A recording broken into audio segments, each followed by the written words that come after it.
Hey, I'm Travis with Focus Tactical Design. Today I'm going to be talking about our Focus Tactical Carrier, our external vest carrier for law enforcement. We get a lot of emails from agencies all over the country that are either wanting to see one in person, they're wanting to T&E one, they're trying to explain to the head of their agency or their chief or their sheriff that this is the direction that they'd like to go in. So hopefully this serves as a substitute. This would be like if I came to your agency and presented it to you in person. The other benefit of this is that you get to see maybe the reason why I designed it the way that I did and how it might benefit you every day that you're at work. So without further ado, we'll jump right into it. All right, so let's get into it. I moved the camera down just a little bit closer so you can see some of the detail in all of these pockets. The detail is a little bit hard to see from distance, and that's purposefully designed. When I was designing this vest, I wanted it to do a whole bunch of different things, but obviously with administrations being how they are, it couldn't look too overtly tactical. So I wanted the vest to do a whole lot of things, but not look like it was doing a whole lot of things. So we'll just start with the material. This material is a super durable 600 denier polyester material, very similar to what you might find in a plate carrier, a backpack, whatever. It's not just shirt material, so it's going to hold up much better than a normal shirt day in and day out. You can embroider this material. We actually have embroidered our badge right here. If you have any questions about that, please give me a call. I'll explain to you how we did it. You can wash it. You can take everything off of your vest, throw this in the washing machine, hang dry it, and it's going to come out looking brand new. So excellent material, very color fast, all that kind of good stuff. Moving to the interior of the vest, just to show you, this vest does secure much like a traditional plate carrier. There's a front flap that just lifts up, and the flaps come around the side to secure the vest.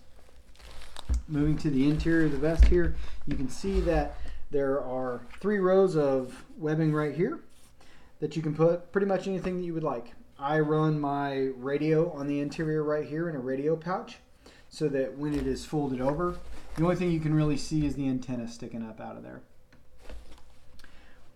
This is identical on both sides.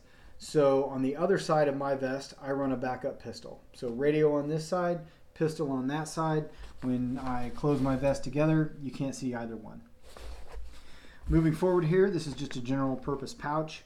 You can put, I've run batons, I've run rifle magazines, I've run extra tourniquets in here. Really anything that you might need to carry. What we do recommend is if you're going to run anything somewhat heavy, you run it on the exterior wing. It's just going to hold up. If you run it on the interior wing, it's going to tend to sag a little bit, and you kind of lose some of that professional clean look of the vest. So anything heavy, exterior wing. Moving to the interior. You see, we put spacer mesh about 3/4 of the way down on both sides of the vest. Might be a little bit difficult to see. There you go. This spacer mesh is just going to give you a little bit of standoff. It's going to make the vest a little bit cooler when you're outside wearing it in the heat. It's also just going to add a little bit of a small layer of comfort. So once you start putting a bunch of stuff on the vest, it's going to add some comfort there. Just a little bit of cushion. Moving up here to the interior rear on the upper half here, we put just a small communications tab. If you're like me and you run an earpiece with your microphone, it probably comes in some kind of configuration like this. You probably have to hook this somewhere on a collar or a shirt. This is just a dedicated spot to put that little earpiece. So it's just a much cleaner look. From the back, it blends in really nicely. Can't really see it. And then if you're good at it, you can hide almost all of these cords underneath the collar. So really the only thing people are seeing is this earpiece. Moving to the rear. So you'll notice on the rear there is no webbing down the middle. It only runs to about 3/4 of the way on the back. There's 2 reasons for that. One, it's just a much cleaner look. If you're wearing this with a traditional uniform, this is going to be way better looking than having webbing all the way up the backside of this here. And the second thing is, it just kind of makes sense. As law enforcement, we're typically in and out of vehicles all day long. We spend a lot of time in that car. Being seated in that vehicle with anything on our back doesn't really make a lot of sense. So not only is it functional, it also looks good. Moving up here, we have an ID panel. So the idea behind this panel is, let's say that you have a plainclothes unit, you're a plainclothes detective, whatever. Every once in a while you got to put this vest on to better ID yourself. Pull off this panel, put on the police patch of your choice, and that way you're going to be better ID'd by any other law enforcement that are in the area. If you have sort of a dual role where you sometimes have to be in uniform, sometimes have to be plainclothes, all you do is take that police ID badge off, put this cover back on, and now your vest is good to go to wear with your normal uniform. So a 2-in-1 vest, really. Moving to the front, I'm going to tip this a little bit so you can see the detail on these. These welt pockets here are all mainly intended to be used with your public safety mic. So they're perfectly sized to clip a Motorola or any other kind of public safety mic in there with about a 1/2 inch to a 1 inch clip. We lowered these ones on the left and right shoulder. Typically officers will run their microphones either left shoulder, right shoulder, or center line.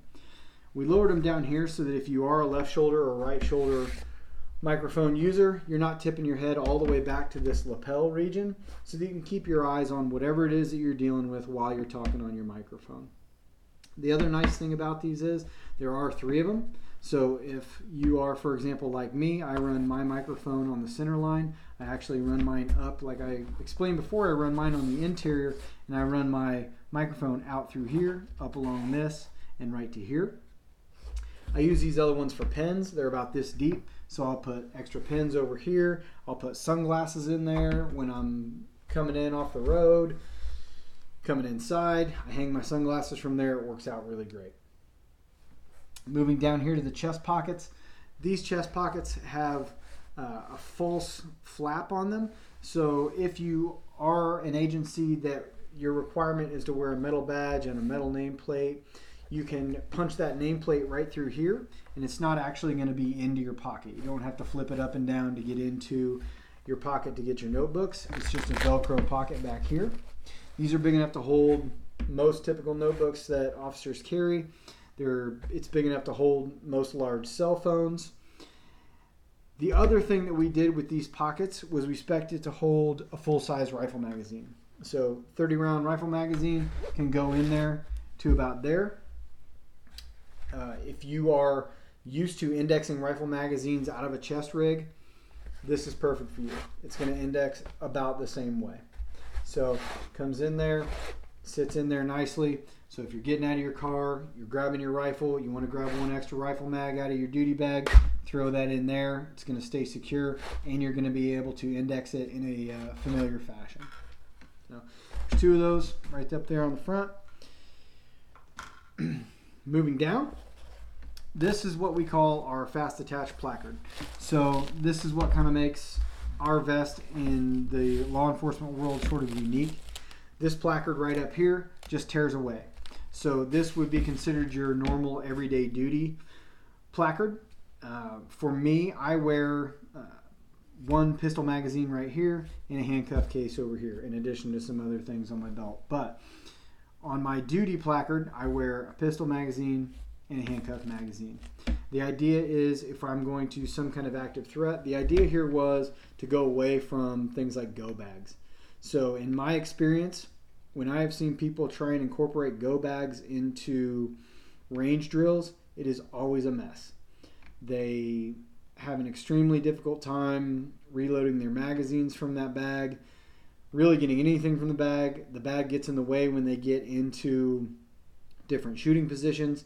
And so this was the idea, to completely eliminate that bag and go to something that was just on their person, wouldn't be moving, made a lot more sense. So the idea is, whether you're en route to something that's an active threat type situation, or you know something is about to go down, you're tasked with doing something else, this tears off from the front. like so.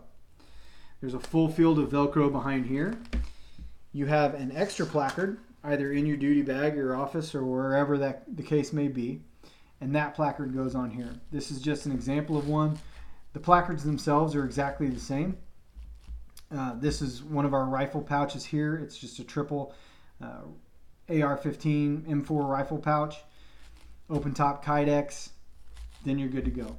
My personal opinion of active shooter, active threat type situations is that really there's two extra things that you need. You need extra ammunition and you need extra med stuff.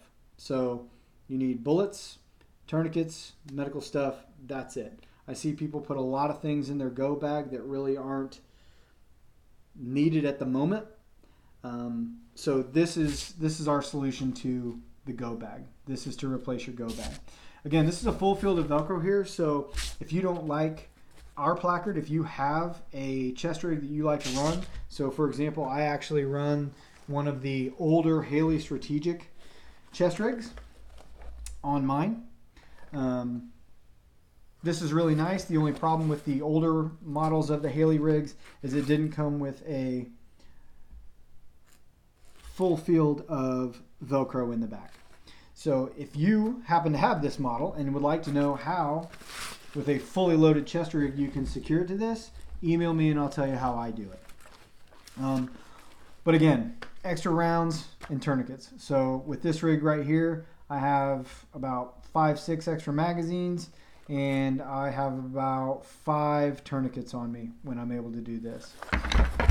The only problem with this is this runs about $185 for the new one. If you don't want to do that, or if you don't have, this is a fantastic piece of kit. If you want to run it, by all means do it. Like I said, I had this one prior to me developing this vest, and I still really like it. However, a more affordable version, if you don't need a dedicated chest rig, we sell these extra placards for 40 bucks a piece. So, and you can put whatever you want on there. Maybe you only need 1 extra rifle mag and 7 tourniquets, or whatever you deem necessary for your job. So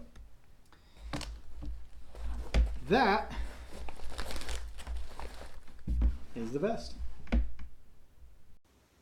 So if you made it this far in the video, thank you for checking us out. Hopefully the video gave you a better understanding of how you may use the vest every day at your job. I understand that I probably didn't answer every single question that's out there. If that's the case, that's fine.